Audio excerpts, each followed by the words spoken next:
On April 24, 2009, three highly experienced and well-equipped ski mountaineers began what was intended to be a week-long traverse of a remote ice cap in the southern coast mountains of BC. On the first day, as they crossed a steep, unnamed glacier, one of the men, North Shore rescue volunteer Johannes Mulliger, fell into a 30-meter deep crevasse. His friends Dominic Stoll and Chris Tarling rigged up a rope system to descend into the crevice. They found Mulliger lying broken at the bottom. They could not determine if he was alive or dead. They called for help on a satellite phone and put out a strobe light to make their location visible from the air.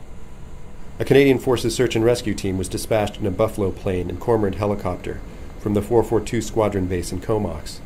When the Cormorant arrived in the area, they pinpointed the accident site quickly. We saw their beacon going off with night vision goggles. You can see that easily at night. We picked up the location, flew over top of them, and gave them a signal that, yeah, we know you're there. And we came around, tried to drop a message radio on them. So it's a radio connected with a little bit of a parachute, just so we can have communications to see what's going on. As soon as we got it down there, the rotor wash just blew it down the cliff, and we saw that the rotor wash was hampering their position and their anchors they built on the ice. Then SAR Tech Sergeant Kent Gulliford was lowered down on a cable. Gulliford assessed the two men and decided to have them hoisted up right away in a steel mesh rescue litter.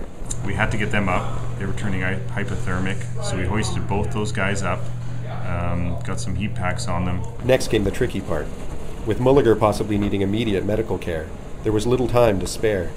Gulliford elected to be lowered down into the crevasse on a cable. He kept going down. The pilots kept the aircraft steady over the hole.